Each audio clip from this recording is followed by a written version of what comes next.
Exodus chapter 20 verse 3. Huwag kang sasamba sa ibang Diyos maliban sa akin. Ito ang pinakaunang utos ng Diyos. Huwag tayong sasamba sa ibang Diyos maliban sa Diyos. Kung babasahin mo ito ay parang napakasimple lang at napakaliwanag na huwag tayong sumamba sa ibang Diyos. At totoo na ito ay simple lang kung basahin.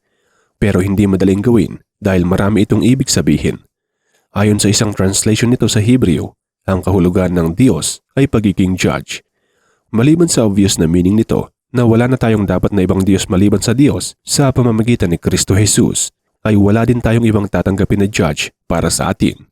Wala na tayong dapat i-consider na iba pang hukom para sa ating buhay, kundi ay ang Diyos lamang. Tandaan natin na tayo ay gumagawa ayon sa kalooban ng Diyos dahil sa personal nating relasyon at pagkakaunawa at pagkakakilala sa Kanya. At hindi lang ito basta nagbabase sa nais nating mga tao, kundi ay nababase sa salita ng Diyos, ang Word of God noong unang panahon na kasakasama niya at Diyos din. Walang iba kundi ang Lord Jesus Christ. John chapter 1 verse 14. Naging tao ang salita at nanirahan sa piling namin. Nakita namin ang kaluwalhatiang tunay na Kanya bilang kaisa-isang anak ng Ama. Siya ay puspos ng kagandahang loob at ng katotohanan. Naging tao ang salita para ipakita mismo sa atin ang image at model ng kung paano dapat isabuhay ng isang Kristiyano ang salita ng Diyos. Para hindi lang ito maging salita na binabasa at binabanggit, kundi ay maging buhay ng isang tao.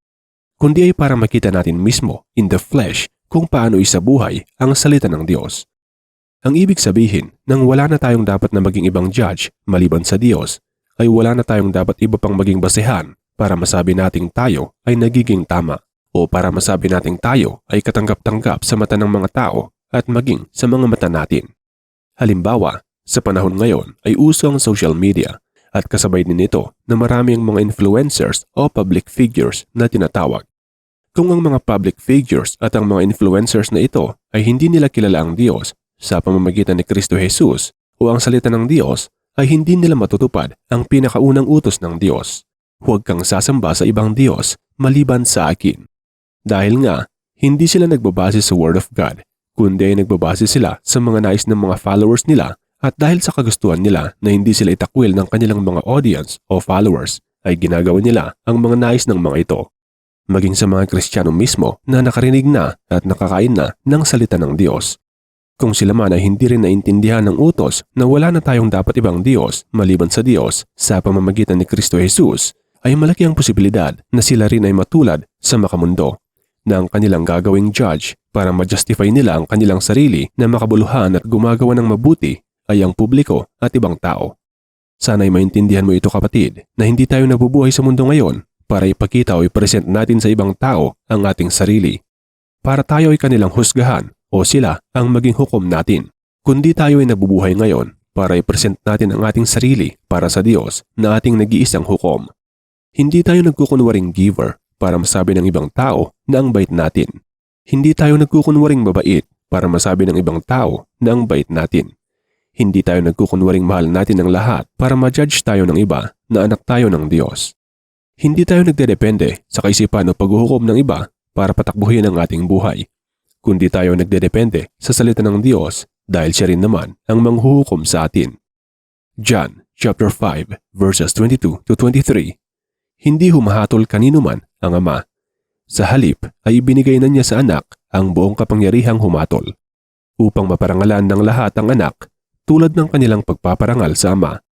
Ang hindi nagpaparangal sa anak ay hindi nagpaparangal sa Ama na nagsugo sa anak.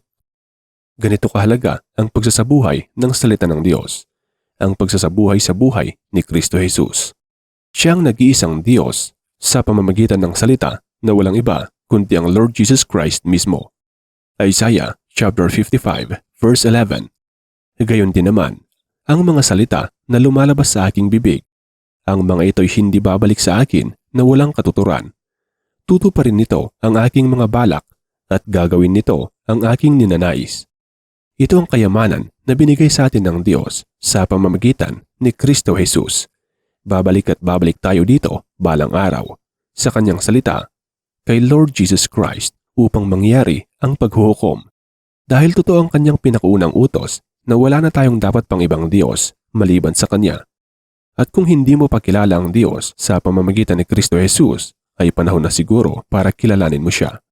Hindi ka may liligtas ng ano pa mang bagay at ano pa mang paraan, kahit na ito ay libro na nagmumula sa turo ng anghel dahil hindi ito ang salita ng Diyos.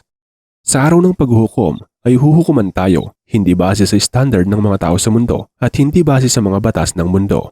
Hindi base sa kung gaano kadami ang like at share ng ating mga post, kundi ay base sa nag-iisang basehan. Walang iba kundi ang salita ng Diyos. Ang pagsasabuhay sa buhay ng Lord Jesus Christ. James chapter 5 verse 9. Mga kapatid, huwag kayong magreklamo sa isa't isa upang hindi kayo hatulan ng Diyos sapagkat malapit nang dumating ang hukom. Kaya tinuturuan din tayo ng salita ng Diyos na huwag tayong mag-judge sa ibang tao dahil kapag ginagawa pala natin ito ay parang inaagawan natin ng posisyon ang Diyos. Inaagawan natin siya ng role na tayo na mismo ang nanghuhukom sa ating kapwa-tao at hindi lang sa ating mga kapwa-tao kundi maging sa ating sarili. Hindi naman masama na paalalahanan natin ang ibang tao base sa pag-share ng salita ng Diyos. Ngunit huwag sa punto na nagiging judge na tayo. Halimbawa kasi nito ay yung mga nagsasabi na kung hindi ka sasali sa kanilang relihiyon o grupo ay hindi ka maliligtas dahil ang nag-iisang judge lamang ay ang salita ng Diyos, ang Lord Jesus Christ. John chapter 5 verses 26 to 30. Kung paano ang Ama mismo ang pinagmumulan ng buhay, gayon din naman ang anak na binigyan niya ng ganong karapatan. Binigyan niya ang anak ng kapangyarihang humatol sapagkat siya ang anak ng tao. Huwag ninyo itong pagtakhan sapagkat darating ang oras na maririnig ng mga patay ang kanyang tinig at sila'y babangon. Lahat ng gumawa ng kabutihan ay babangon patungo sa buhay na walang hanggan. At lahat ng gumawa ng kasamaan ay babangon patungo sa kaparusahan. Wala akong magagawa sa sarili ko lamang. Humahatol ako ayon sa sinasabi sa akin ng Ama, kaya't matuwid ang hatol ko. Hindi ang sarili kong kalooban ang aking sinusunod, kundi ang kalooban ng nagsugo sa akin.